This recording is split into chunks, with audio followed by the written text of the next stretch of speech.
Tus maletas están listas. Usted va a vivir en la casa de un cuarto de mi suegra en el interior. Yo y mi esposa vamos a vivir en su casa de 3 cuartos aquí en la ciudad. Ismael pronunció esas palabras sin pestañear, sin titubear, sin mostrar ni una pizca de duda o vergüenza. Estaba de pie frente a mí, en medio de la sala de mi propia casa, con los brazos cruzados y esa mirada fría que había desarrollado en los últimos meses. Una mirada que ya no me veía como su madre, sino como un problema a resolver. Yo estaba sentada en el sofá, el mismo donde lo había mecido cuando era un bebé llorón que no quería dormir. El mismo donde lo había cuidado cuando tuvo varicela a los 7 años. El mismo donde escuché sus quejas de adolescente sobre profesores injustos y amigos traidores.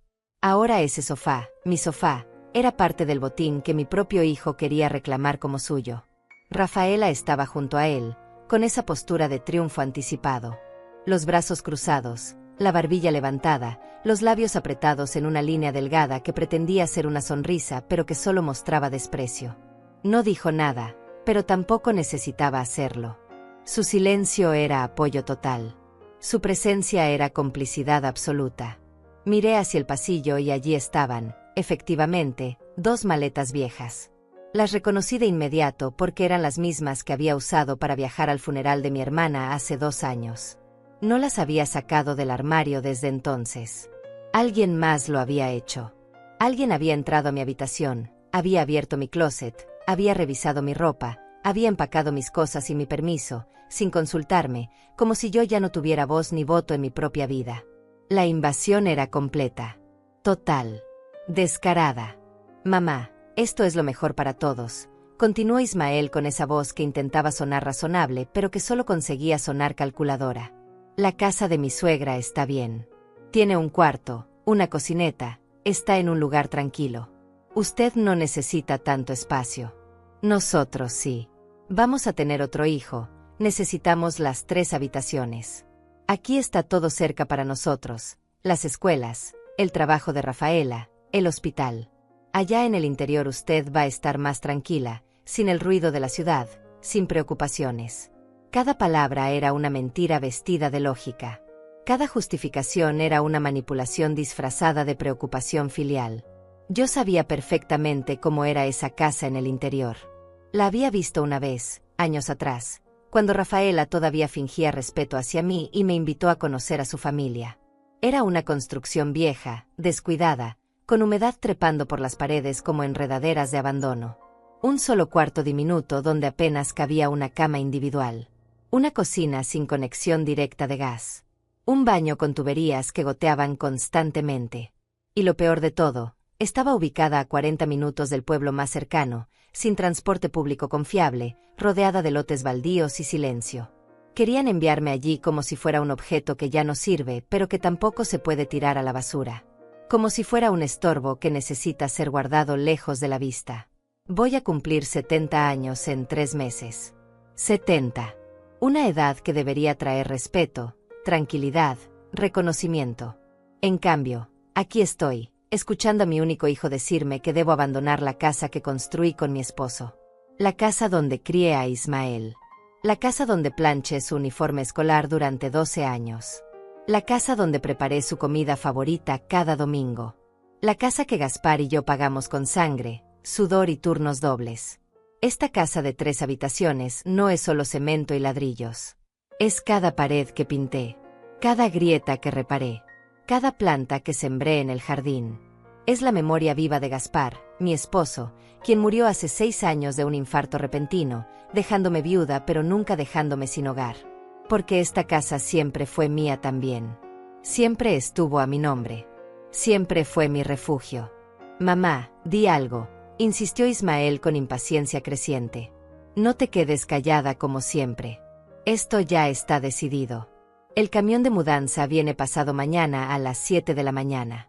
Te llevas lo que necesites, lo personal, los muebles, los electrodomésticos, todo eso nos sirve a nosotros. La casa del interior ya está lista para ti. Mi suegra dejó todo preparado. Qué conveniente. Qué considerados. Ya tenían fecha exacta para el camión.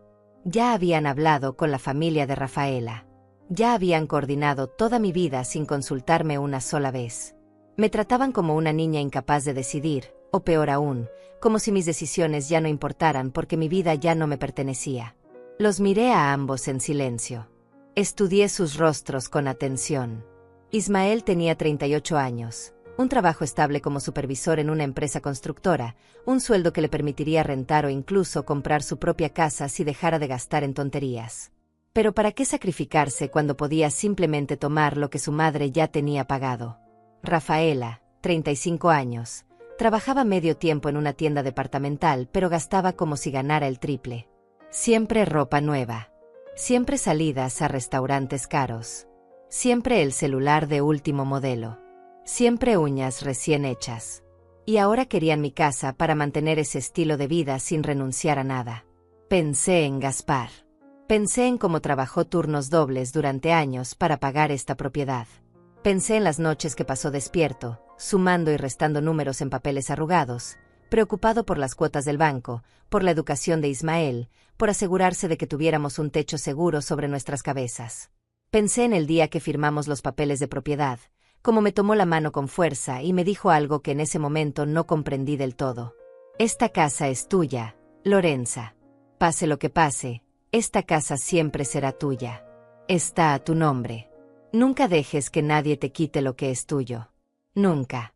En ese momento me pareció extraño que lo dijera con tanta intensidad, con tanta urgencia. Ahora entendía perfectamente por qué. Ismael se movió inquieto. Rafaela lo miró de reojo, con esa mirada que las parejas desarrollan después de años juntos, una pregunta silenciosa: ¿por qué no está reaccionando como esperábamos? Probablemente imaginaron lágrimas, súplicas. Quizás un colapso emocional que los haría sentir culpables durante 5 minutos antes de continuar con su plan de todas formas. Pero yo no les iba a dar ese espectáculo. Todavía no.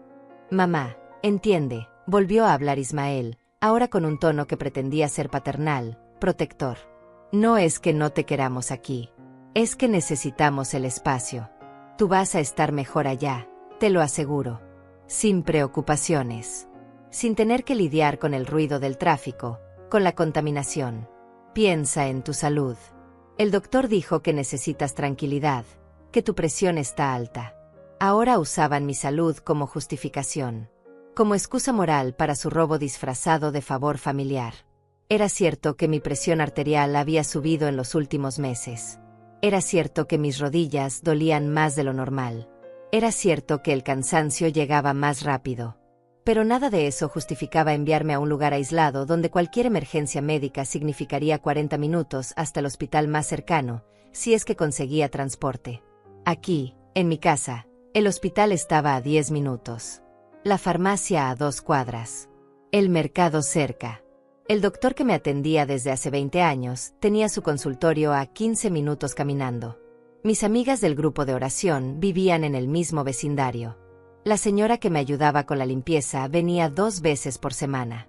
Esta era mi red, mi comunidad, mi vida. Y ellos querían arrancarme de todo eso para su conveniencia. En ese momento, el timbre de la puerta sonó. No fue un toque suave y educado. Fue un sonido insistente, urgente, casi agresivo. 1, 2, 3 veces seguidas. Alguien estaba presionando el botón sin parar. Con desesperación o con rabia, era difícil distinguir. Ismael volteó hacia la puerta con el ceño fruncido, molesto por la interrupción de su discurso ensayado. Rafaela también miró en esa dirección, con curiosidad mezclada con fastidio. El timbre siguió sonando, cada vez más insistente, más demandante. ¿Quién demonios es a esta hora?, masculló Ismael entre dientes mientras caminaba hacia la entrada con pasos pesados que hacían temblar el piso de madera. Yo me quedé sentada en mi sofá, observando. Algo en mi pecho se había movido. Algo había cambiado en el aire. No sabía qué era, pero lo sentía. Ismael abrió la puerta con un tirón brusco, listo para gritarle a quien fuera que estuviera del otro lado. Pero se quedó completamente paralizado. Su rostro cambió en un instante. La arrogancia se desvaneció. La seguridad desapareció. Los ojos se le abrieron grandes. La boca se le entreabrió sin emitir sonido, y todo su cuerpo se tensó como si acabara de ver un fantasma. Rafaela se levantó de inmediato y caminó hacia la puerta para ver que había dejado a su esposo en ese estado de shock total. Cuando ella también vio lo que había al otro lado, su rostro perdió todo el color. Pero antes de revelar quién estaba en esa puerta, antes de mostrar qué fue lo que dejó a Ismael completamente paralizado, debo regresar. Debo explicar cómo llegué hasta ese momento. Porque nada de esto comenzó ese día. Nada de esto surgió de la nada. Los últimos 6 años de mi vida habían sido una lenta transformación de madre respetada a carga tolerada. Desde que Gaspar murió, desde que mi esposo cerró los ojos por última vez en la cama del hospital mientras yo sostenía su mano, mi vida cambió de formas que nunca imaginé. Al principio, Ismael parecía preocupado por mí. Venía a visitarme cada semana. Me llamaba para preguntar cómo estaba. Me llevaba al mercado los sábados. Pero esa atención duró apenas 3 meses. 3 meses de hijo preocupado antes de que la máscara comenzara a caer. Entonces conoció a Rafaela. Ella apareció en mi vida como una ráfaga de sonrisas falsas y cumplidos vacíos. Mamá Lorenza, qué casa tan hermosa tiene. Mamá Lorenza, cocina usted delicioso. Mamá Lorenza, qué suerte tiene Ismael de tener una madre como usted. Cada palabra endulzada, cada gesto calculado. Yo debía haber visto las señales desde el principio, pero estaba tan hambrienta de compañía, tan sedienta de afecto después de la muerte de Gaspar, que dejé entrar a la víbora sin darme cuenta. Se casaron 8 meses después de conocerse. Una boda pequeña que yo pagué casi en su totalidad porque ellos decían que estaban ahorrando para su futuro. Les di $20,000 de mis ahorros. $20,000 que Gaspar y yo habíamos guardado durante años para nuestra vejez, para emergencias, para sentirnos seguros. Se los di porque Ismael era mi hijo y yo quería verlo feliz. Después de la boda, las visitas se volvieron más espaciadas. Una vez por semana se convirtió en una vez cada 2 semanas. Luego una vez al mes. Las llamadas también disminuyeron. Y cuando venían, siempre había una razón adicional. Mamá, necesitamos que nos prestes $2,000 para arreglar el carro. Mamá, Rafaela perdió su trabajo. ¿Podrías ayudarnos con 1,500 este mes? Mamá, necesitamos dinero para el depósito de un departamento más grande. Yo daba. Siempre daba. Porque eso es lo que hacen las madres, ¿verdad? Damos hasta que no queda nada. Hace 1 año, cuando nació su primer hijo, pensé que las cosas mejorarían. Pensé que convertirme en abuela suavizaría el trato, que traería de vuelta algo del cariño que había desaparecido. Y por unas semanas, así fue. Me dejaban cuidar al bebé mientras ellos salían. Me llamaban cuando necesitaban que preparara comida. Me pedían que lavara ropa de bebé porque yo tenía más experiencia. Pero no era amor. Era conveniencia. Yo era útil, no amada. Mis días se volvieron rutinarios y solitarios. Me levantaba a las 6 de la mañana, aunque ya no tenía razón para madrugar. El cuerpo simplemente mantenía el hábito de décadas. Preparaba café solo para mí, en la cocina donde antes preparaba café para 2. Desayunaba mirando la silla vacía de Gaspar. Limpiaba la casa aunque nadie más la ensuciaba. Regaba las plantas del jardín que Gaspar había sembrado. Hablaba con ellas a veces, porque era mejor que hablar sola o no hablar con nadie. Los martes iba al mercado. Los jueves al grupo de oración en la iglesia. Los viernes venía la señora Jacinta a ayudarme con la limpieza profunda, aunque cada vez me costaba más pagarle porque mis ahorros se estaban agotando entre mis gastos, las medicinas y los préstamos constantes a Ismael que nunca devolvía. Mi presión arterial comenzó a subir hace 6 meses. El doctor Gonzalo, quien me atendía desde que Ismael era niño, me recetó pastillas y me advirtió: Lorenza, su presión está peligrosamente alta. Tiene que reducir el estrés. Tiene que cuidarse.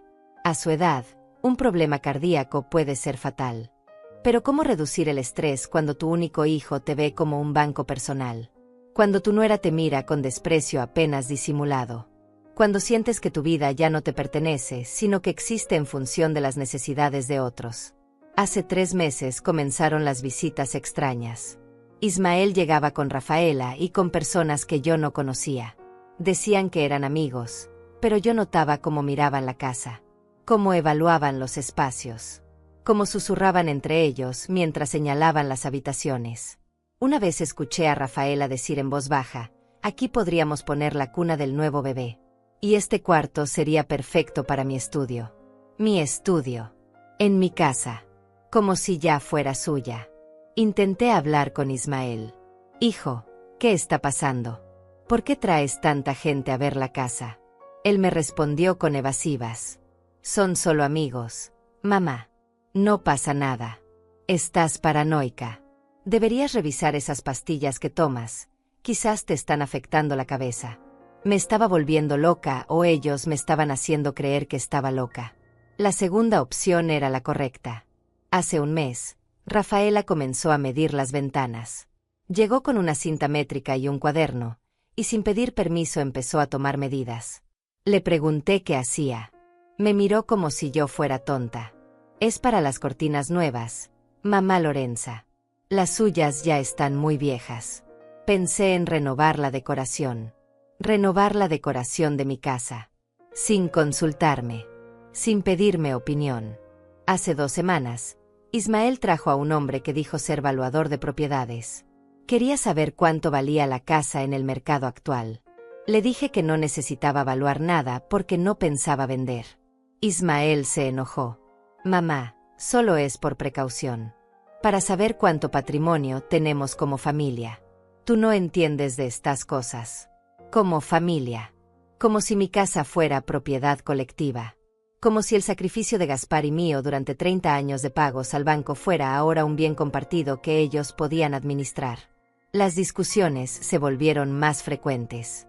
Ismael llegaba con exigencias disfrazadas de sugerencias. Mamá, deberías considerar mudarte a un lugar más pequeño. Mamá, esta casa es muy grande para ti sola. Mamá, estás desperdiciando espacio. Mamá, nosotros podríamos aprovechar mejor esta propiedad. Rafaela era más directa. Un día, mientras tomábamos café en la cocina, me dijo sin rodeos. Usted ya está mayor, mamá Lorenza. Ya no puede cuidar una casa tan grande. Nosotros tenemos planes, tenemos futuro. Usted ya vivió su vida. Ya vivió su vida. Como si a los 69 años yo fuera un cadáver ambulante sin derecho a seguir existiendo con dignidad. Intenté hablar con las pocas amigas que me quedaban.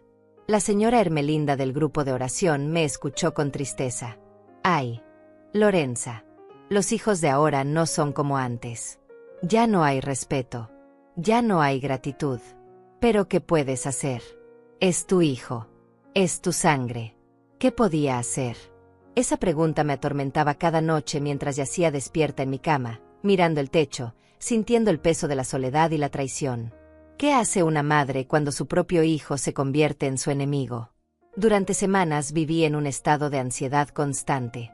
Cada vez que sonaba el teléfono, cada vez que escuchaba un carro detenerse frente a la casa, mi corazón se aceleraba. ¿Qué querrían ahora? ¿Qué nueva humillación venía en camino? Hasta que llegó ese día. El día en que Ismael entró con Rafaela, con esa expresión decidida, con esas maletas ya empacadas sin mi consentimiento, con ese ultimátum disfrazado de solución familiar. Tus maletas están listas. Vas a vivir en la casa de 1/4 de mi suegra en el interior. Nosotros vamos a vivir en tu casa de 3/4 aquí en la ciudad.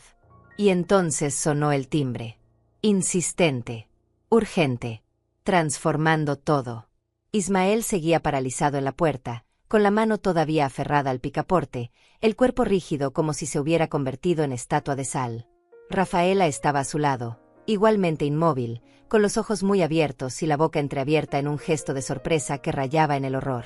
Desde mi lugar en el sofá no podía ver quién estaba del otro lado, pero podía sentir el cambio en el ambiente. Algo había entrado en mi casa que había roto por completo el guión que ellos habían preparado. Señora Pacheco, escuché una voz femenina, firme y profesional. Soy la licenciada Teodora Velasco. Necesito hablar con usted urgentemente sobre un asunto legal de suma importancia. ¿Puedo pasar? Teodora. Mi salvación había llegado exactamente cuando la necesitaba. Exactamente cuando más la necesitaba. Porque lo que Ismael y Rafaela no sabían, lo que nunca sospecharon porque me subestimaron completamente, era que yo había dejado de ser la víctima silenciosa hacía ya 3 semanas. 3 semanas atrás, cuando las mediciones de ventanas y las visitas del valuador se volvieron demasiado obvias, cuando la presión en mi pecho se volvió insoportable y las pastillas para la presión arterial ya no eran suficientes, tomé una decisión. Una decisión que nunca pensé que tendría que tomar respecto a mi propio hijo, pero que se había vuelto necesaria para mi supervivencia. Fui a buscar ayuda legal. La licenciada Teodora Velasco me había sido recomendada por la señora Hermelinda del grupo de oración. Su sobrina había tenido un problema similar, un hijo que intentó quedarse con la casa de su madre anciana usando artimañas legales. Teodora la había ayudado, había puesto todo en orden, había protegido los derechos de la señora. Es una mujer seria, me dijo Hermelinda. No te va a juzgar. No te va a hacer sentir mal por desconfiar de tu propio hijo. Va a protegerte. El consultorio de Teodora estaba en el centro de la ciudad, en un edificio antiguo pero bien mantenido. Subí 3 pisos por escaleras porque el elevador estaba descompuesto, cada escalón haciéndome doler las rodillas, pero seguí subiendo porque sabía que mi vida dependía de esa visita. Cuando toqué la puerta, me abrió una mujer de unos 50 años, cabello oscuro recogido en un moño profesional, lentes de armazón grueso, y una mirada que parecía ver a través de las mentiras directamente hacia la verdad. Pase, señora Pacheco. La estaba esperando. Su oficina era pequeña pero ordenada. Libros legales llenaban estantes completos. Un escritorio de madera oscura estaba cubierto de carpetas organizadas por color. Ella me ofreció asiento en una silla cómoda frente al escritorio y se sentó del otro lado, con un cuaderno y una pluma, lista para escuchar. Cuénteme todo desde el principio. No omita detalles. Por más dolorosos que sean, necesito saberlo todo. Y entonces hablé. Por primera vez en meses, quizás en años, hablé sin filtros. Le conté sobre la muerte de Gaspar. Sobre cómo Ismael cambió después de conocer a Rafaela. Sobre los préstamos constantes que nunca devolvía. Sobre las visitas extrañas con personas que evaluaban mi casa como si fuera propiedad en venta. Sobre las mediciones, el valuador, las insinuaciones cada vez menos sutiles de que debía irme. Sobre la presión arterial, el estrés, el miedo constante de perder mi hogar. Lloré mientras hablaba. No pude evitarlo. Las lágrimas salieron después de meses de mantenerlas guardadas, de fingir fortaleza que no sentía, de pretender que todo estaba bien cuando nada lo estaba. Teodora escuchó sin interrumpir. Tomó notas meticulosas. Y cuando terminé, cuando ya no quedaban más palabras en mi garganta, ella dejó la pluma y me miró directamente a los ojos. Señora Lorenza, lo que me describe es un caso clásico de abuso patrimonial familiar. Su hijo y su nuera están intentando despojarla de su propiedad usando manipulación emocional y presión psicológica. Pero aquí está la buena noticia. Usted tiene derechos. Derechos muy claros y muy protegidos por la ley. Derechos. Esa palabra sonó extraña en mi cabeza. Yo, una madre de 69 años, tenía derechos frente a mi propio hijo. Era algo que nunca había considerado porque una parte de mí todavía creía que los hijos merecían sacrificio ilimitado, lealtad incondicional, entrega total. Pero Teodora me estaba diciendo algo diferente. La casa está a su nombre, ¿correcto? Sí, respondí. Gaspar la puso a mi nombre hace 15 años, cuando pagamos la última cuota del banco. Está completamente a mi nombre. Ismael nunca ha sido copropietario. Perfecto. Eso nos da una base legal muy sólida. Su hijo no tiene ningún derecho sobre esa propiedad mientras usted esté viva. Ninguno. No importa si es su hijo. No importa si está casado y tiene familia. Esa casa es suya y solo suya. Él no puede obligarla a venderla, a cederla o a abandonarla. Pero él dice que va a mudarme a otra casa, insistí, sintiendo el miedo trepar por mi garganta. Dice que ya está decidido. Que el camión de mudanza viene pronto. Teodora negó con la cabeza, firme. Él no puede hacer eso sin su consentimiento. Si intenta sacarla de su casa por la fuerza, eso constituye desalojo ilegal y abuso contra persona mayor. Ambos son delitos penales. Además, si él está viviendo en su casa actualmente, técnicamente es un ocupante que depende de su autorización. Usted puede revocarse esa autorización en cualquier momento y exigirle que se vaya. Las palabras de Teodora eran como agua fresca en un desierto. Por primera vez en meses, sentí que podía respirar. Pero es mi hijo, dije, porque esa culpa maternal nunca desaparece del todo. No quiero meterlo en problemas legales. Solo quiero que me respete. Que me deje vivir en paz en mi propia casa. Señora Lorenza, Entiendo sus sentimientos. Pero debe comprender algo importante: el respeto no se ruega, se exige. Y a veces, lamentablemente, se debe exigir con herramientas legales. No está mal que una madre se defienda de un hijo abusivo. No está mal que proteja lo que es suyo. El amor maternal no significa aceptar maltrato. Pasamos 2 horas en esa oficina. Teodora me explicó cada opción legal que tenía. Podíamos enviar una carta notarial a Ismael advirtiéndole que cualquier intento de despojarme de mi propiedad tendría consecuencias legales.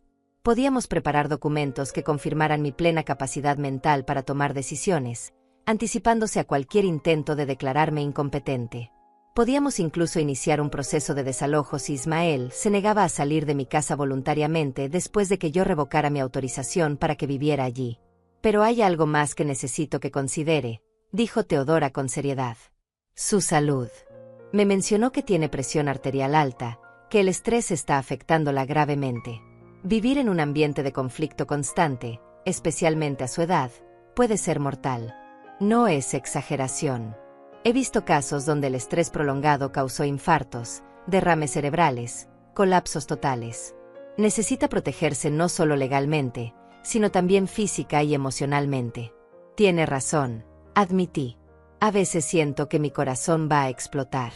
A veces me despierto en la madrugada con el pecho apretado, sin poder respirar bien, pensando en qué va a pasar, en cómo voy a defenderme. Por eso necesitamos actuar rápido y con firmeza. Nada de medias tintas. Nada de intentar razonar con personas que ya demostraron que no respetan su bienestar. Necesitamos establecer límites claros, protegidos por ley, y ejecutarlos sin titubear. Le pagué a Teodora $300 por la consulta inicial. Era dinero que necesitaba para mis medicinas del mes, pero decidí que mi libertad valía más que cualquier píldora. Ella me dio su tarjeta personal y me dijo que la llamara inmediatamente si Ismael intentaba algo concreto, cualquier movimiento real hacia desalojarme o presionarme más. Durante las siguientes 3 semanas, Teodora y yo nos mantuvimos en contacto constante. Ella preparó todos los documentos necesarios. Una carta notarial lista para ser enviada. Una solicitud de medida cautelar para proteger mi propiedad. Un expediente completo documentando el patrón de abuso y manipulación. Incluso contactó a un médico geriatra independiente que podía certificar mi plena capacidad mental y física para tomar decisiones, anulando cualquier argumento de que estaba senil o confundida. Tenga estos documentos siempre cerca, me instruyó en nuestra última reunión antes del día del ultimátum. Si la situación escala, si su hijo finalmente muestra sus verdaderas intenciones, llámeme de inmediato. Llegaré con todo lo necesario para protegerla. Y eso fue exactamente lo que hice. Esa mañana, cuando vi las maletas empacadas y mi permiso en el pasillo, cuando escuché a Ismael pronunciar esas palabras crueles con tanta frialdad, supe que el momento había llegado. Mientras Ismael hablaba, mientras Rafaela me miraba con desprecio, yo había sacado discretamente mi teléfono del bolsillo de mi vestido y había enviado un mensaje de texto simple a Teodora. «Es ahora. Venga, por favor». Ella había respondido en menos de 1 minuto. «Salgo inmediatamente. Resista. No firme nada. No acepte nada». Y ahora estaba aquí, del otro lado de mi puerta, mientras Ismael y Rafaela la miraban como si hubieran visto materializarse su peor pesadilla.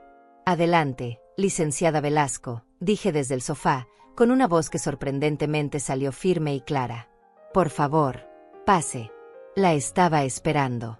Ismael volteó hacia mí con los ojos desorbitados, como si yo acabara de hablar en un idioma extraterrestre. Rafaela también me miró, su expresión de seguridad transformándose rápidamente en algo parecido al pánico.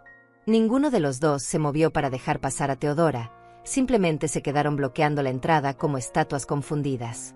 «Con permiso», dijo Teodora con voz autoritaria, empujando suavemente pero con firmeza para abrirse paso entre ambos. Ismael retrocedió automáticamente, como si el tono profesional de ella lo hubiera desarmado por completo. Teodora entró a mi sala llevando un maletín de cuero negro bajo el brazo.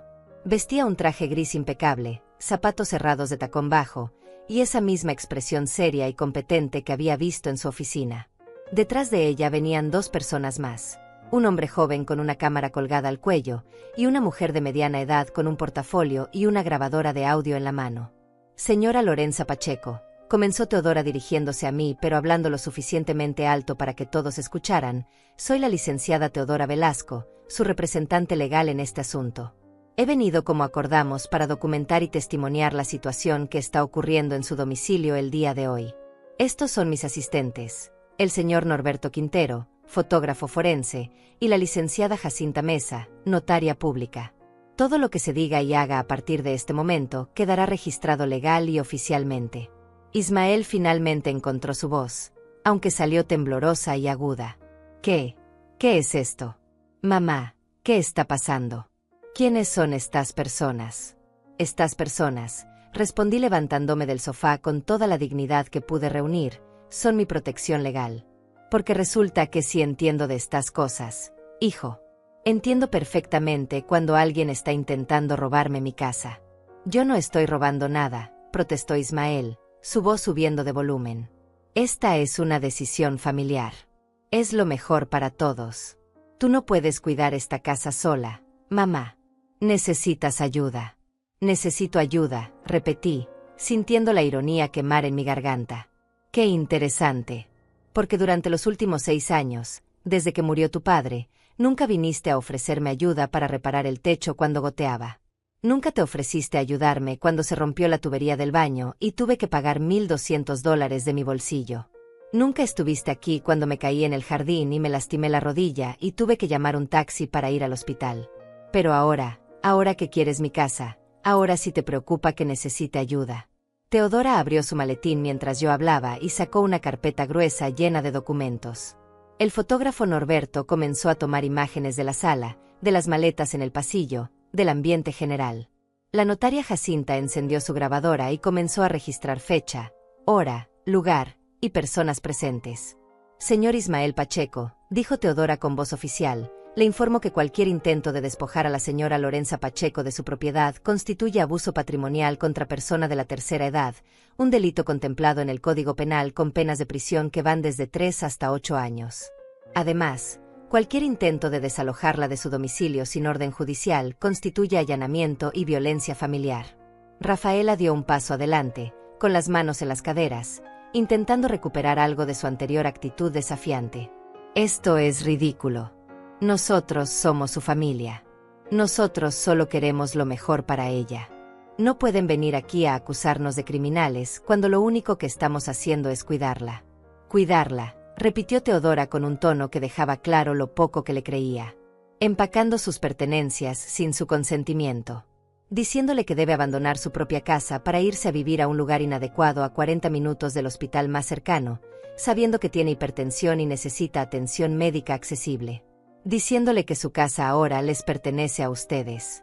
Sí, señora, su definición de cuidado es muy particular. Nosotros no dijimos que la casa nos pertenece, mintió Ismael, su voz defensiva. Solo dijimos que necesitamos más espacio y que ella estaría mejor en un lugar más tranquilo. Teodora sacó su teléfono de su bolsillo y tocó la pantalla un par de veces. Luego subió el volumen.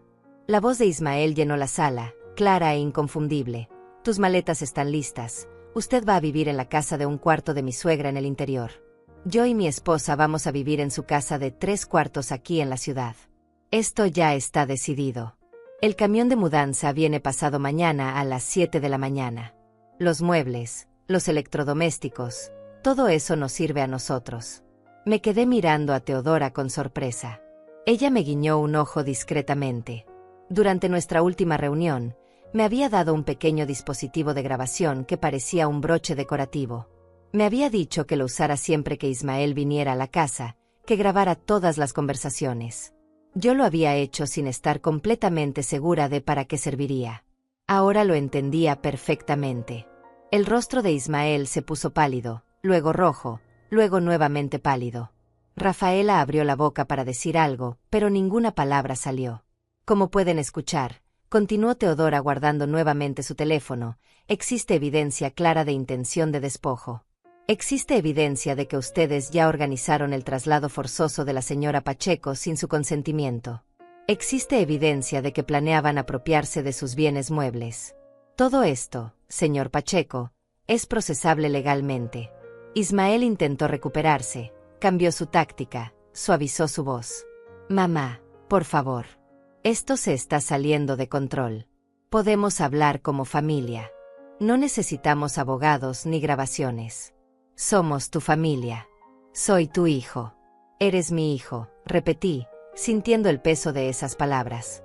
Eres mi hijo y por eso duele tanto más. Porque yo te cuidé cuando estabas enfermo. Yo trabajé limpiando casas ajenas para que tuvieras uniformes limpios y útiles escolares. Yo me quedé despierta noches enteras cuando tenías fiebre. Tu padre y yo nos sacrificamos durante años para darte educación, para darte oportunidades. Y así me pagas. Intentando sacarme de mi propia casa como si fuera basura que estorba. No digas eso, la voz de Ismael se quebró. Yo no pienso que eres basura. Yo te quiero, mamá. Si me quisieras, respondí, sintiendo lágrimas quemar en mis ojos pero negándome a dejarlas caer, me habrías preguntado qué quería yo. Me habrías consultado. Me habrías tratado con el respeto que merezco. Pero no lo hiciste. Decidiste por mí. Empacaste mis cosas sin permiso. Planeaste mi vida sin incluirme. Eso no es amor, Ismael. Eso es control. Eso es abuso. Teodora aprovechó el momento emocional para sacar más documentos de su maletín. Tengo aquí varios documentos importantes, anunció.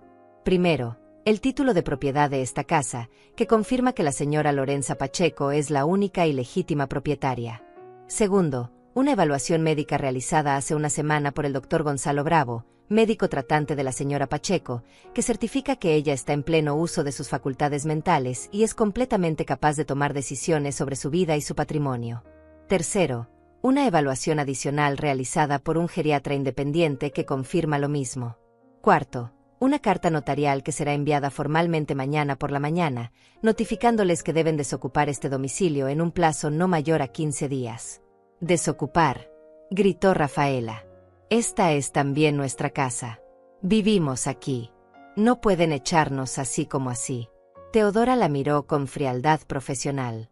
«Ustedes viven aquí bajo autorización de la propietaria. Esa autorización puede ser revocada en cualquier momento.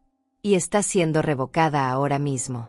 Tienen 15 días para encontrar otro lugar donde vivir y trasladar sus pertenencias.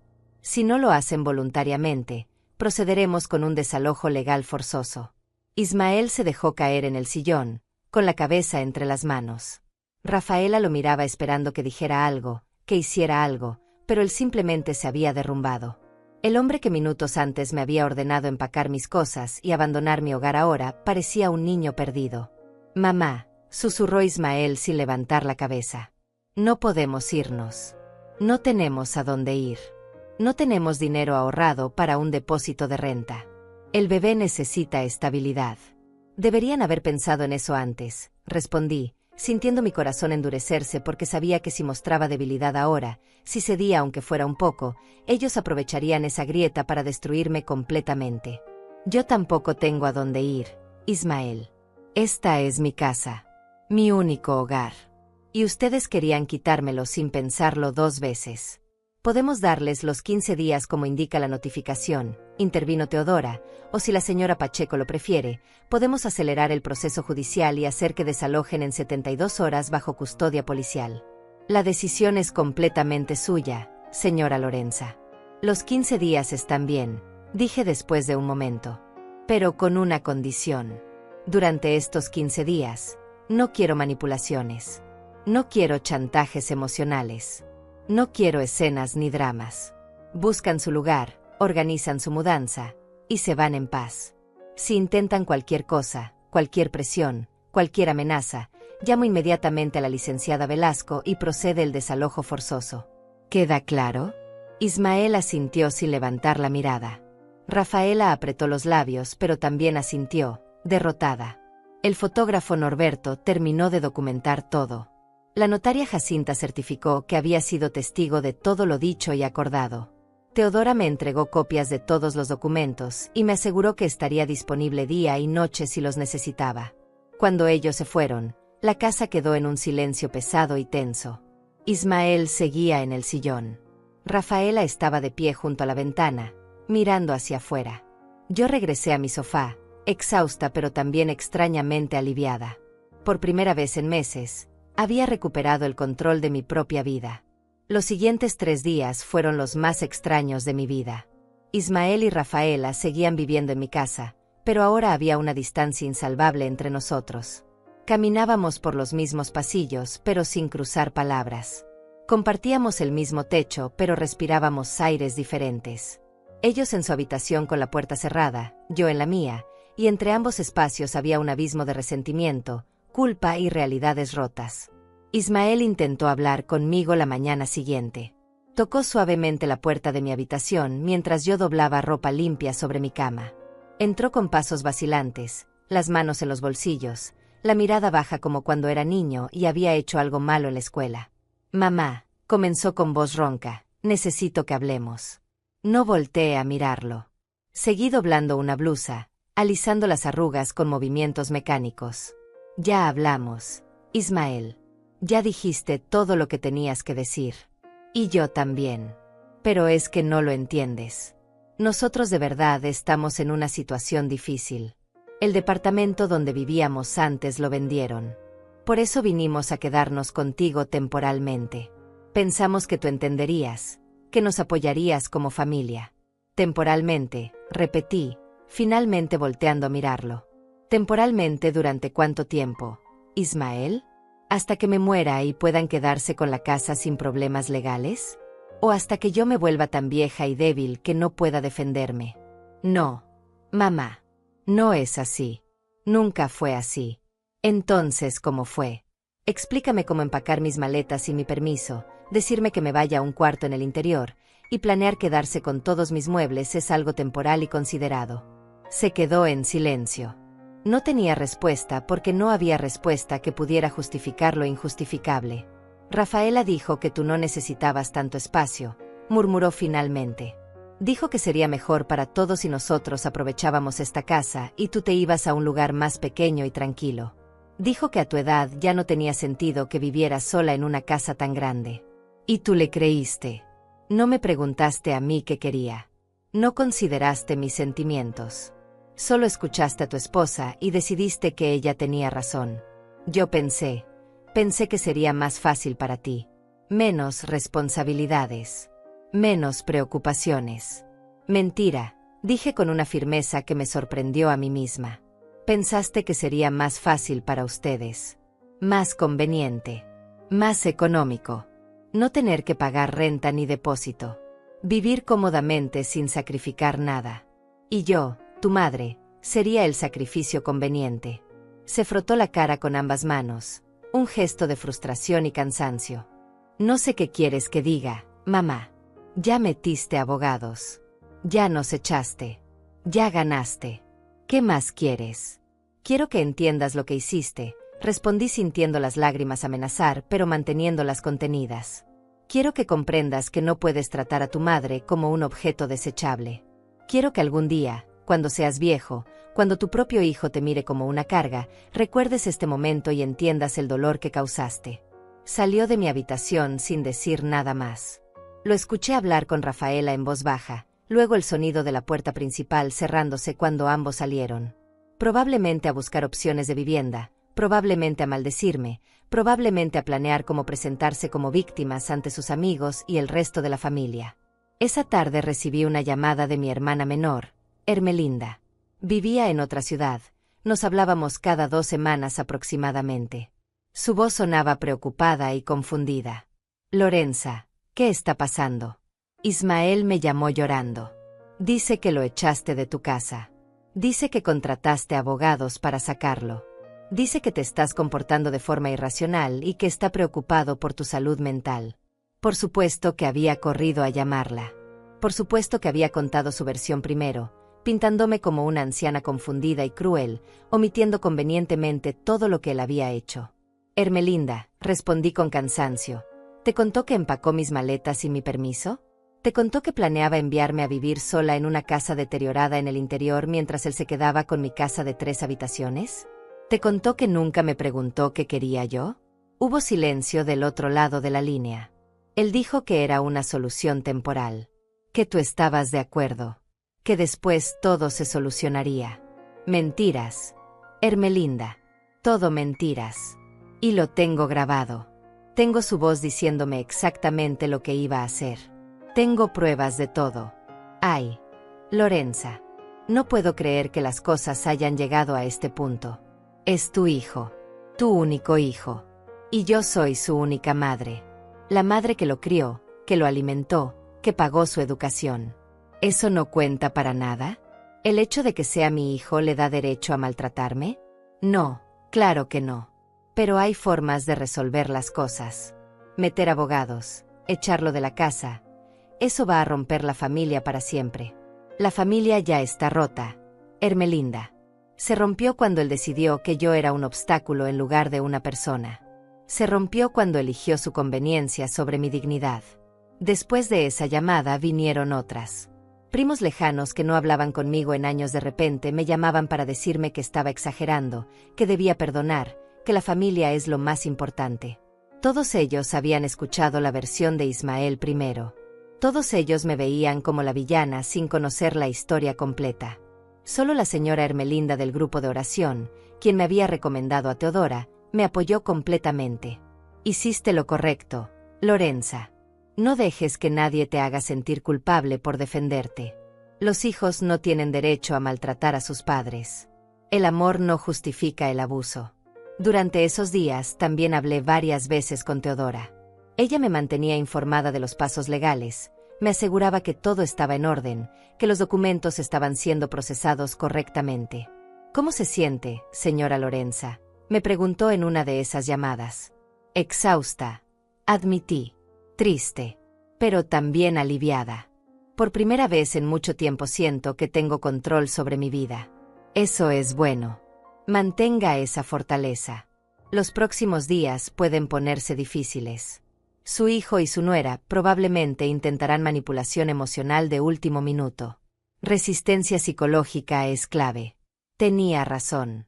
Al cuarto día, Rafaela tocó la puerta de mi habitación. Entró sin esperar respuesta, algo que normalmente hacía pero que ahora me molestaba profundamente porque ya no respetaba ni siquiera ese límite básico.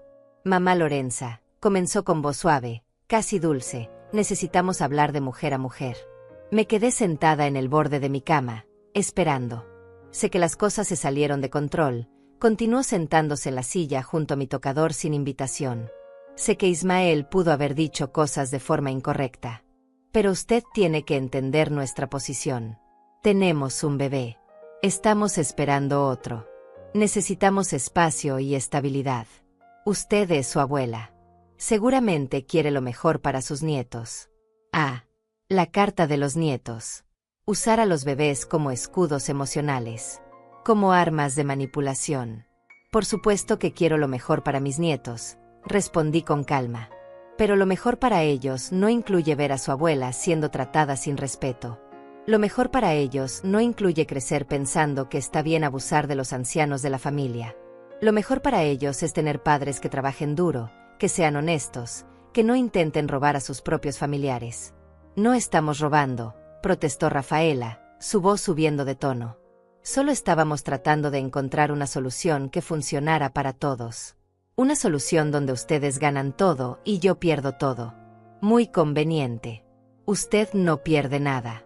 La casa del interior es linda, es tranquila. Es una ruina, la interrumpí. Es un cuarto diminuto con humedad en las paredes, sin transporte cercano, lejos de mi médico, lejos de mis amigas, lejos de todo lo que conozco. Ustedes querían enviarme allí para olvidarse de mí, para que no fuera un inconveniente, para tenerme lejos mientras disfrutan de mi casa. Rafaela cambió de táctica nuevamente. Está bien.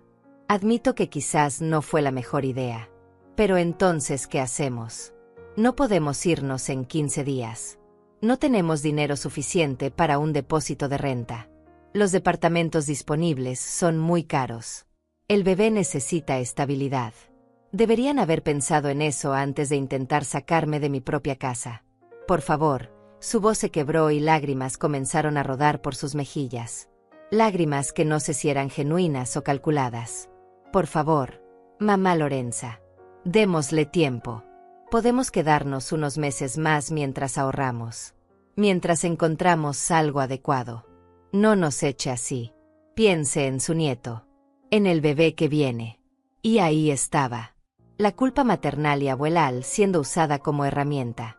Si yo los echaba, sería mi culpa que los niños sufrieran. Sería mi culpa que no tuvieran techo. Sería la abuela cruel que puso su comodidad sobre el bienestar de bebés inocentes. Pero yo ya había aprendido. Ya había visto ese juego. Ya conocía esa manipulación. Rafaela, dije con voz firme, esos niños no son mi responsabilidad primaria. Son responsabilidad de sus padres. Ustedes decidieron tener hijos. Ustedes deben proveer para ellos. Yo ya cumplí mi rol como madre. Crié a mi hijo, lo alimenté, lo eduqué. Ahora me toca vivir mis últimos años con paz y dignidad. Y no voy a sacrificar eso por padres que intentaron abusar de mí. Se levantó bruscamente, las lágrimas secándose tan rápido como habían aparecido. Es usted una egoísta, escupió con veneno. Una vieja egoísta que solo piensa en sí misma. Salió dando un portazo que hizo temblar las paredes. Esa noche no pude dormir. Me quedé acostada en mi cama mirando el techo, escuchando los sonidos de la casa. El reloj de la sala marcando cada hora. El refrigerador zumbando en la cocina. Y del otro lado de la pared, las voces de Ismael y Rafaela discutiendo en susurros furiosos que a veces subían de volumen lo suficiente para que pudiera escuchar palabras sueltas. Vieja terca. No sirve de nada. Abogados caros. Nos va a dejar en la calle. Mi corazón latía acelerado. La presión en mi pecho aumentaba. Tomé una de mis pastillas para la hipertensión con un vaso de agua que tenía en mi mesa de noche. Respiré profundo. Conté hasta 10 como me había enseñado el doctor Gonzalo. Pero la ansiedad no disminuía. ¿Estaba haciendo lo correcto? ¿Era yo realmente una egoísta como había dicho Rafaela? ¿Debería darles más tiempo, más oportunidades, más comprensión? Pero entonces recordé las maletas empacadas sin mi permiso. Recordé la frialdad en la voz de Ismael cuando me dijo que me iría a vivir al interior. Recordé los meses de manipulación, de sentirme invisible en mi propia casa, de ser tratada como un estorbo que debía ser removido. Y la culpa se transformaba nuevamente en rabia justificada. No estaba equivocada. Estaba sobreviviendo. Al día siguiente, día 5 del plazo de 15 días, las cosas escalaron de formas que no anticipé. Llegué de hacer mis compras en el mercado alrededor de las 11 de la mañana. Cuando abrí la puerta de mi casa, encontré a Ismael sentado en la sala con otras 3 personas que no conocía. 2 hombres y una mujer, todos alrededor de su edad, todos mirándome con expresiones que variaban entre curiosidad y juicio. Mamá, dijo Ismael levantándose rápidamente, ellos son amigos nuestros. Vinieron a ayudarnos a hablar contigo. No necesito hablar con extraños sobre asuntos familiares, respondí colocando mis bolsas del mercado en el suelo. Uno de los hombres se levantó y extendió su mano hacia mí. Era alto, de complexión robusta, con una sonrisa que intentaba ser amigable pero que se sentía falsa. Señora Pacheco, soy el pastor Jeremías de la iglesia cristiana donde Ismael y Rafaela asisten a veces. Me pidieron que viniera para mediar en esta situación familiar. Para encontrar paz y reconciliación. Un pastor. Habían traído a un pastor para presionarme emocionalmente usando la religión como arma. Era brillante en su crueldad. Pastor, respondí sin estrechar su mano extendida, agradezco su interés, pero este no es un asunto espiritual. Es un asunto legal sobre derechos de propiedad y respeto familiar. Pero señora, todo asunto puede resolverse con diálogo, con perdón, con amor cristiano, insistió el pastor Jeremías con voz melosa. La Biblia nos enseña a honrar a nuestros padres, pero también nos enseña que los padres deben ser compasivos con sus hijos. Debemos encontrar un punto medio donde todos ganen. Todos ganen. Como si esto fuera una negociación empresarial y no mi derecho básico a vivir en mi propia casa. La mujer que los acompañaba también habló. Se presentó como trabajadora social de una organización comunitaria. Dijo que había casos donde las personas mayores tomaban decisiones apresuradas por miedo o confusión, y que ella podía ayudar a evaluar si yo realmente entendía las consecuencias de mis acciones. Era un ataque coordinado. Habían traído refuerzos para hacerme parecer incapaz, confundida, necesitada de intervención externa.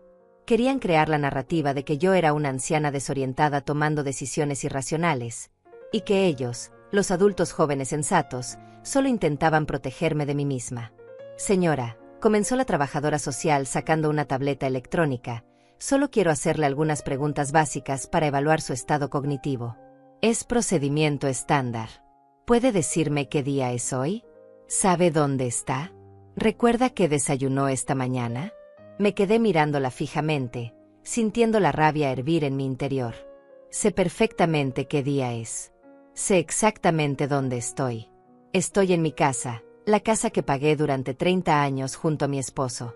Y recuerdo perfectamente que desayuné pan tostado con café, igual que lo he hecho durante los últimos 40 años. También recuerdo que ustedes no tienen ninguna autorización para estar aquí haciéndome estas preguntas insultantes. Señora Pacheco, intervino el segundo hombre que hasta ahora había permanecido callado, soy abogado de familia. Ismael me consultó sobre esta situación. Y debo decirle que técnicamente, si su hijo ha vivido en esta propiedad durante tiempo considerable, él podría tener ciertos derechos de ocupación. Podríamos evitar procesos legales costosos si llegamos a un acuerdo amistoso. Saqué mi teléfono del bolsillo y marqué el número de Teodora. Ella contestó al segundo timbrazo. Licenciada Velasco, hay 4 personas extrañas en mi casa intentando intimidarme. Un pastor, una supuesta trabajadora social, y un abogado que dice representar a mi hijo. Necesito que venga inmediatamente. Salgo ahora mismo. No firme nada. No acepte ninguna evaluación. No se deje grabar. Llego en 20 minutos.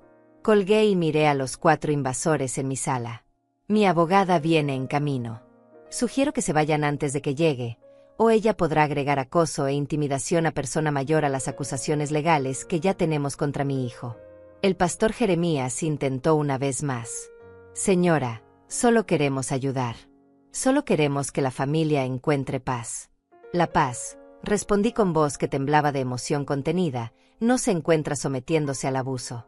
La paz no se logra cediendo ante la manipulación. La paz viene de defender tu dignidad aunque te cueste todo.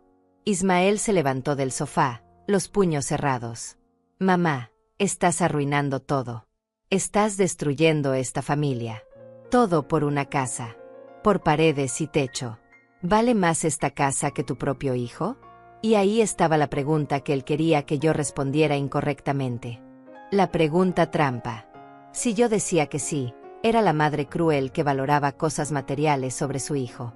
Si decía que no, entonces debía ceder la casa porque mi hijo valía más. Pero yo ya no caía en esas trampas. Esta casa, Ismael, representa 30 años del trabajo de tu padre.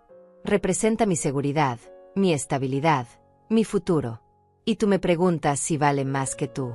Pero la pregunta real es, ¿valgo yo tan poco para ti que puedes quitarme todo sin remordimiento? No hubo respuesta. Solo silencio pesado y miradas incómodas.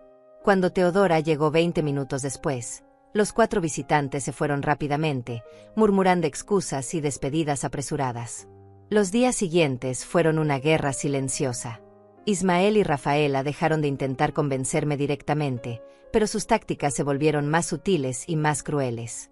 Comenzaron a negarme el acceso a ciertas áreas de mi propia casa.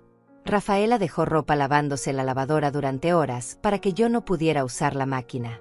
Ismael ocupaba el baño principal por tiempos prolongados precisamente cuando sabía que yo necesitaba usarlo. Dejaron de comprar comida para compartir. Antes, aunque las cosas estaban tensas, todavía comprábamos algunos víveres en conjunto. Ahora guardaban su comida en la parte superior del refrigerador con una nota que decía no tocar. Como si yo fuera una ladrona en mi propia cocina. Peor aún, comenzaron a recibir visitas a horas inapropiadas.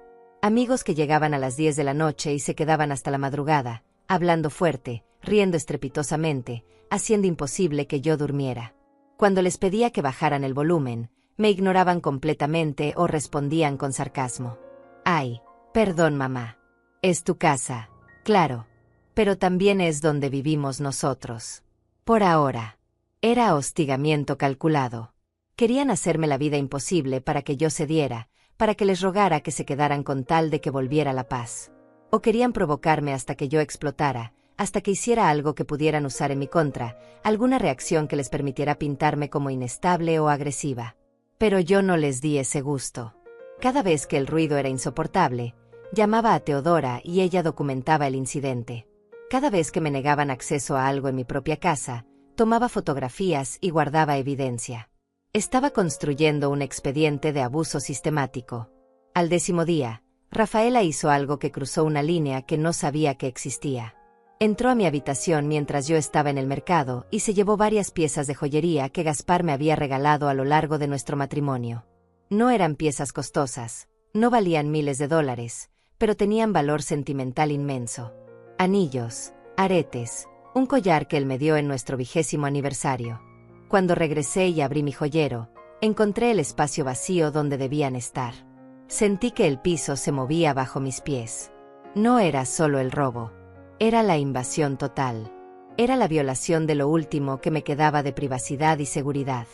Salí de mi habitación temblando de rabia y encontré a Rafaela en la sala pintándose las uñas como si nada. ¿Dónde está mi joyería?, dije con voz que intentaba mantenerse calmada pero que salió quebrada. Ella levantó la vista con expresión de inocencia fabricada. ¿De qué habla, mamá Lorenza? Sabes perfectamente de qué hablo. Entraste a mi habitación y tomaste mis joyas. Las que estaban en mi joyero. Yo no tomé nada. Quizás las perdió. A su edad es normal olvidar dónde se ponen las cosas. Ahí estaba nuevamente. El ataque a mi competencia mental. Haciéndome parecer senil, olvidadiza, confundida. Devuélvemelas ahora, exigí, mi voz subiendo de volumen. No son valiosas para ti, pero lo son para mí. Eran de mi esposo. Como le digo, yo no sé nada de eso. Tal vez Ismael las movió. O tal vez usted las guardó en otro lugar y no recuerda. Llamé inmediatamente a Teodora. Esta vez no solo vino ella. Vino acompañada de 2 policías. Cuando Rafaela vio los uniformes entrar a la casa, su expresión cambió de burla a pánico. Señora, dijo uno de los oficiales, se ha reportado un robo de propiedad personal. Necesitamos hacer algunas preguntas. Yo no robé nada, protestó Rafaela levantándose bruscamente del sofá. Ella está confundida. Está inventando cosas. Teodora sacó su teléfono y mostró algo a los oficiales. Fotos que yo había tomado días antes de mi joyero completo, precisamente porque había anticipado que algo así podría pasar. Fechas y horas digitales que demostraban que las joyas existían hasta esa mañana. Señora, dijo el oficial más joven mirando a Rafaela, vamos a necesitar revisar su habitación. Si no tiene nada que ocultar, no debería ser problema. Rafaela miró hacia el pasillo donde estaba la habitación que compartía con Ismael. Su rostro perdió todo el color. No pueden entrar así como así. Necesitan una orden. Teodora intervino con voz profesional y fría. La propietaria de la casa, la señora Pacheco, les está dando permiso de revisar cualquier espacio de su propiedad. Ustedes son ocupantes temporales, sin derechos de privacidad absolutos, en un domicilio que no les pertenece. Los oficiales entraron a la habitación de Ismael y Rafaela. Los escuché abrir cajones, revisar el closet. 5 minutos después salieron con una bolsa de tela donde estaban todas mis joyas. Las encontramos escondidas dentro de una bota en el fondo del armario, informó el oficial. Rafaela comenzó a llorar. Lágrimas reales esta vez, de miedo genuino. Yo solo las iba a empeñar. Solo por un poco de dinero. Íbamos a recuperarlas después. No era robo de verdad. Empeñar las joyas de mi esposo muerto. Convertir mis recuerdos en efectivo para sus gastos. Y luego decir que no era robo de verdad. Señora Pacheco, preguntó el oficial mayor, ¿desea presentar cargos formales? Miré a Rafaela llorando, a Ismael que había entrado corriendo al escuchar la conmoción y ahora estaba pálido junto a su esposa. Miré mis joyas recuperadas en esa bolsa de tela. Pensé en Gaspar, en lo que él habría querido que hiciera. No voy a presentar cargos, dije finalmente. Pero esto confirma que no puedo confiar en ustedes ni un día más en mi casa. Licenciada Velasco, por favor proceda con el desalojo acelerado. Quiero que salgan en 72 horas como dijo que era posible. Teodora asintió. Así se hará. Ismael intentó acercarse a mí. Mamá, por favor. Rafaela cometió un error. Está desesperada. Estamos desesperados. No nos hagas esto. Ustedes se lo hicieron a sí mismos. respondí sintiendo las lágrimas finalmente rodar por mis mejillas. Cada decisión que tomaron, cada manipulación, cada falta de respeto. Ustedes cavaron este hoyo. Ahora tienen que vivir en él. Los policías se fueron después de documentar todo. Teodora se quedó una hora más asegurándose de que los papeles del desalojo acelerado estuvieran en orden. Cuando finalmente se fue, me quedé sola en mi sala, sosteniendo la bolsa con mis joyas recuperadas, llorando por la familia que había perdido, por el hijo que alguna vez amé y que ahora era un extraño cruel. Pero también llorando de alivio. Porque en 72 horas, mi casa volvería a ser mía. Mi vida volvería a ser mía. Mi dignidad, finalmente, estaría restaurada. Las siguientes 72 horas fueron un torbellino de actividad frenética y emociones contradictorias. Ismael y Rafaela empacaban sus pertenencias con movimientos bruscos y ruidosos, golpeando cajas contra las paredes, arrastrando muebles por el piso, haciendo todo el escándalo posible como último acto de rebeldía. Cada ruido era un reproche. Cada portazo era una acusación silenciosa.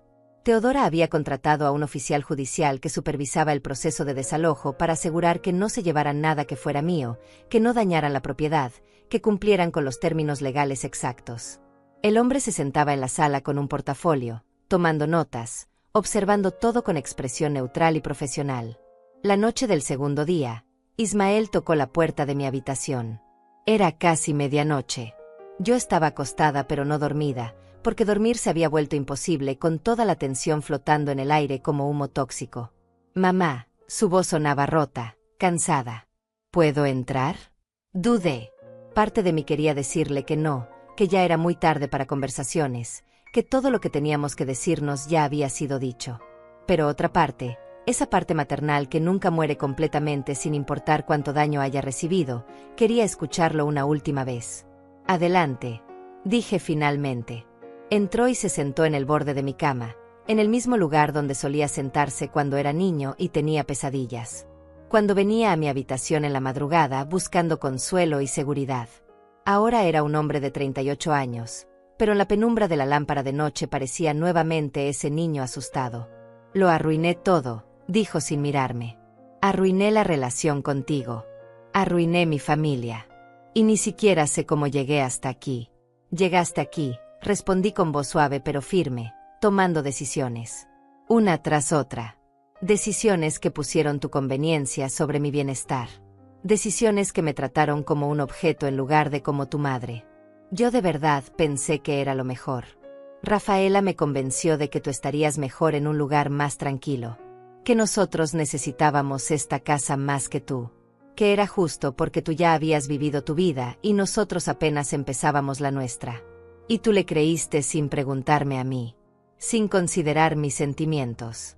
Sin pensar que quizás tu madre todavía tiene derecho a vivir su vida con dignidad. Lo sé ahora.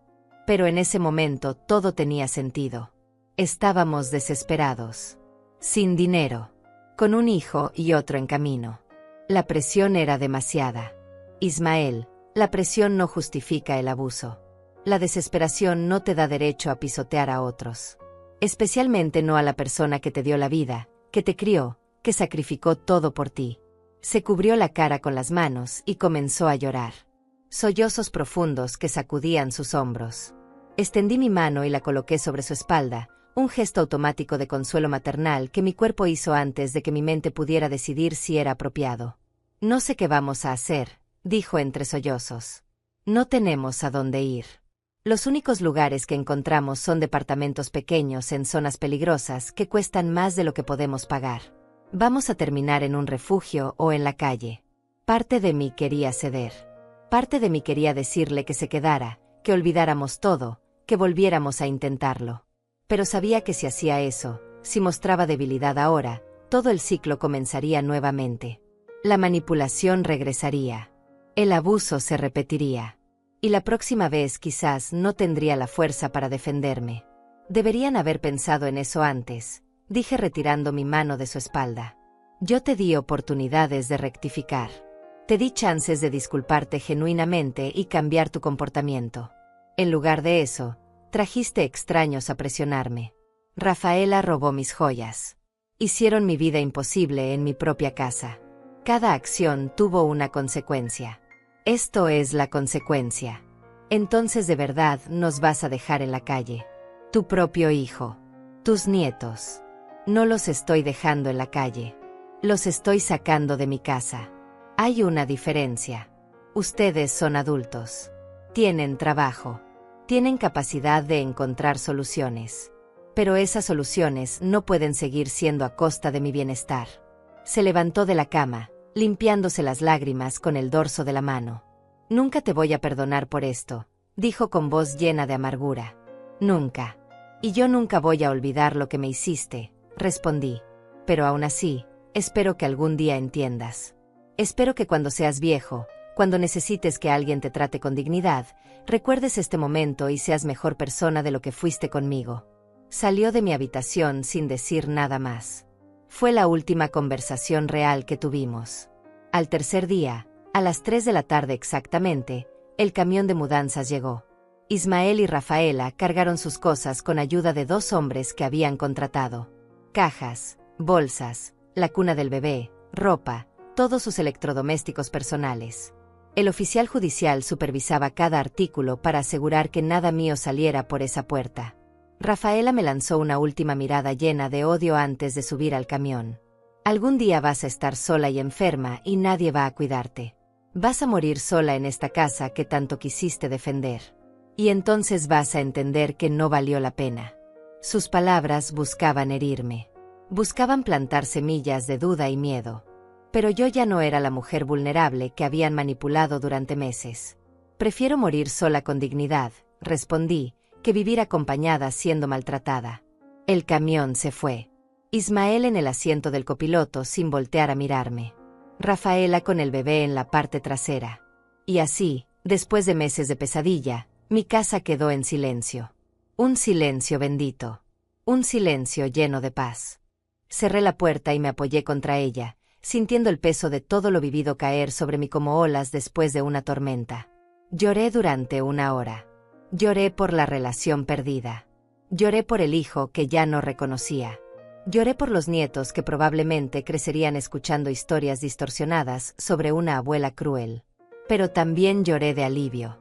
Porque mi casa era nuevamente mía. Porque podía respirar sin miedo. Porque había defendido mi dignidad cuando todo el mundo me decía que cediera. 6 meses han pasado desde ese día. 6 meses desde que Ismael y Rafaela se fueron de mi casa llevándose su resentimiento y sus amenazas. 6 meses de reconstruir mi vida, de aprender a vivir nuevamente sin el peso constante del miedo y la manipulación. Los primeros días fueron extrañamente difíciles. La casa se sentía demasiado silenciosa, demasiado vacía. Caminaba por los pasillos y esperaba escuchar ruidos que ya no estaban. Me despertaba en las madrugadas con el corazón acelerado, anticipando conflictos que ya no llegarían. El trauma no desaparece inmediatamente solo porque la amenaza se haya ido. Pero poco a poco, día tras día, comencé a sanar. Pinté las paredes de mi habitación de un color amarillo suave que siempre me había gustado, pero que nunca me había atrevido a usar. Contraté a la señora Jacinta para que viniera 3 veces por semana en lugar de 2, no tanto porque necesitara más ayuda, sino porque disfrutaba su compañía y sus conversaciones. Arreglé el jardín que había descuidado durante meses de angustia, sembré nuevas flores, podé los arbustos que Gaspar había plantado años atrás. Retomé mis actividades en el grupo de oración. La señora Hermelinda me recibió con un abrazo largo y apretado. Las demás mujeres, que habían escuchado versiones distorsionadas de lo sucedido, gradualmente fueron conociendo la verdad y me ofrecieron su apoyo. Algunas compartieron sus propias historias de hijos ingratos, de familias que las habían intentado despojar, de tener que defenderse cuando el mundo les decía que sacrificaran todo. Mi presión arterial bajó. El doctor Gonzalo estaba sorprendido y complacido. Lorenza, me dijo durante mi última consulta, no sé qué cambió en tu vida, pero tu salud ha mejorado notablemente. Tus niveles están casi normales. Así sigue. Lo que cambió, le expliqué, fue que recuperé mi paz. Recuperé mi dignidad. Y eso vale más que cualquier medicina. Ismael intentó contactarme 2 veces durante estos 6 meses. La primera vez fue un mensaje de texto 3 semanas después del desalojo. Un mensaje corto y frío. Mamá, necesitamos hablar. Tengo cosas que decirte. No respondí. No había nada que necesitara escuchar. La segunda vez fue hace un mes. Una llamada telefónica que dejé ir al buzón de voz. Su mensaje grabado decía: «Mamá, sé que las cosas terminaron mal. Pero somos familia. Deberíamos al menos intentar arreglar esto. Los niños te extrañan. Yo te extraño. Llámame». Pero no había disculpa real en sus palabras. No había reconocimiento genuino de lo que había hecho. Solo más manipulación, usando a los nietos como carnada emocional, esperando que mi corazón de abuela fuera más débil que mi determinación de protegerme. No lo llamé de vuelta. Teodora se convirtió en algo más que mi abogada. Se convirtió en mi amiga. Tomamos café juntas una vez al mes. Me cuenta sobre sus casos. Yo le cuento sobre mi vida renovada. Me ayudó a preparar un testamento actualizado donde especifico exactamente qué pasará con mi propiedad cuando yo muera. La casa será vendida y el dinero donado a una organización que ayuda a personas mayores víctimas de abuso familiar. Ismael no recibirá nada. Esa decisión me costó lágrimas, pero supe que era la correcta. No quiero que mi sacrificio, el sacrificio de Gaspar, termine beneficiando a quien nos faltó el respeto de la forma más profunda. Algunas noches todavía me siento sola. Miro fotos viejas de Ismael cuando era niño, cuando todavía me miraba con amor y no con cálculo. Me pregunto dónde perdí a ese niño, en qué momento se transformó en el hombre que intentó destruirme. Lloro por lo que pudo haber sido y nunca será. Pero esas noches de tristeza son cada vez menos frecuentes. Y entre ellas hay días llenos de sol, de risas con mis amigas, de tranquilidad en mi jardín, de café por las mañanas sin tensión, de dormir sin pesadillas. Aprendí algo fundamental en estos meses. El amor maternal no significa aceptar maltrato. Ser madre no te convierte en propiedad de tus hijos. Y protegerte a ti misma no te hace egoísta, te hace sabia. Esta casa, estas paredes que Gaspar y yo construimos con nuestro esfuerzo, ahora respira paz.